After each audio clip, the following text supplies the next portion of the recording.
Good morning, folks, on yet another beautiful late fall, or it feels like early winter's morning.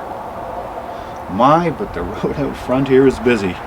It's that pre-Christmas rush of shoppers, I think. Anyhow, it's a beautiful morning. It was a balmy -14 here last night.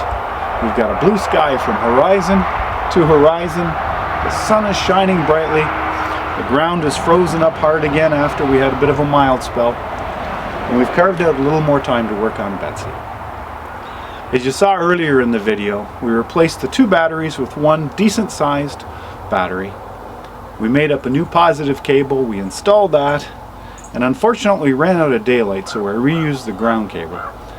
And when we tried Old Betsy, although it was a little better, it was nothing like I hoped it would be. And there's Mr. Raven saying hello. So the first thing we're going to do is we're going to make up a ground strap, and I'm going to run it all the way back to the starter to eliminate any possibilities of voltage drops or resistance between the battery and the rest of the circuit. Got a nice fire burning in the furnace inside. Let's go in the shop and make up this cable. Whew! Almost slipped.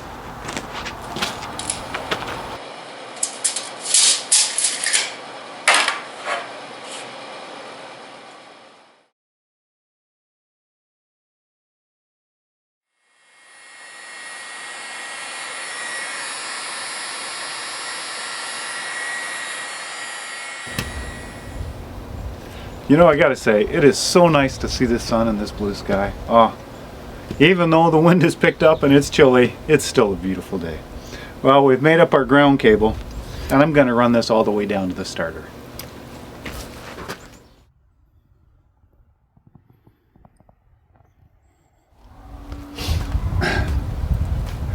Well, we've got the new ground cable on, and it goes all the way back to the top mounting bolt of the starter. Let's give it the acid test and see what happens.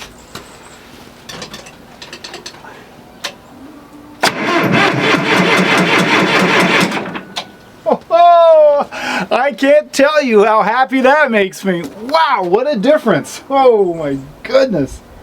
That's awesome. You know, it's a little chilly outside.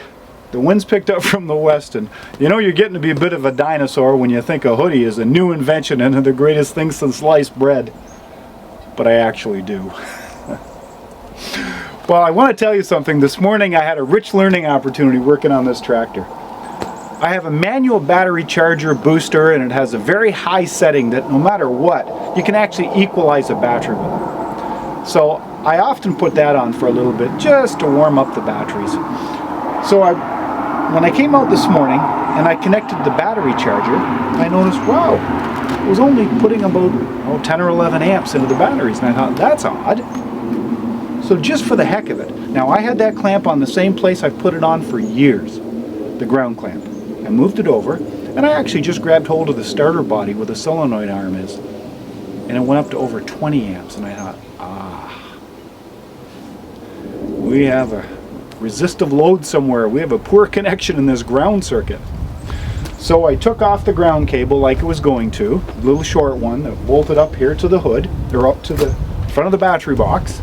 I removed it, made a new longer one, but I also removed the starter, at least loosened it and pulled it back, cleaned up the area between the starter and the bell housing, cleaned up the fasteners, actually put a new washers and new nuts on that weren't corroded, and I mounted that ground strap directly to the top starter retaining bolt. And you saw the difference it made. Isn't that incredible? I've been working on these Mannheim tractors for a little while, and I have actually never had this problem before. Well, I've been afforded yet another rich learning opportunity. Well, you know, we started out with changing the two batteries for one, taking and making up a new positive cable going all the way back to the starter and putting new ends on, and then of course now with that one long ground cable it also goes back all the way to the starter. What a difference. And I'll bet it'll make a huge difference on these cold winter mornings starting up Old Betsy here. And for a final comparison, I'm going to remove the new battery that we purchased and reinstall the two old batteries that were originally in there. However, this time I'm going to add a grounding strap from the common grounding point in the battery box all the way back to the same starter mounting bolt. I wonder what's going to happen.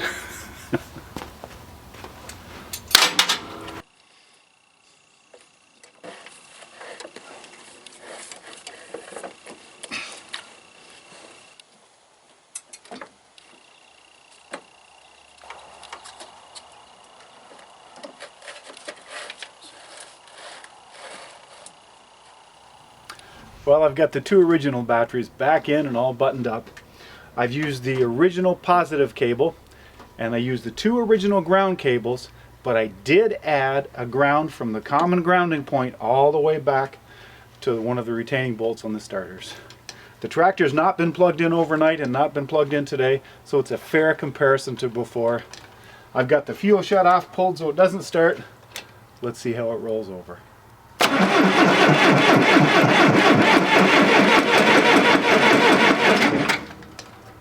That is a thing of beauty.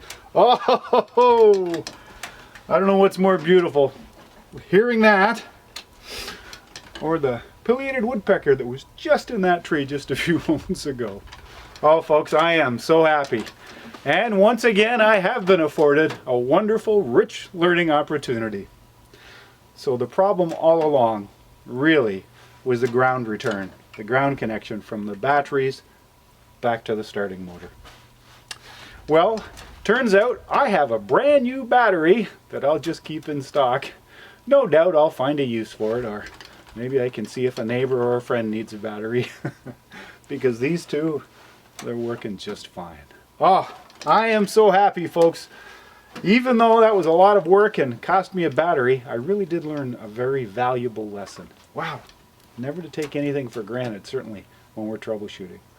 So all along, it was just a poor ground connection, even though everything looked fine and was clean. Folks, from our family to yours, we hope you enjoy a blessed and joyous Christmas and a happy, healthy, and prosperous 2025. Thanks for watching, folks. We look forward to seeing you next year on Out of the House with Paul.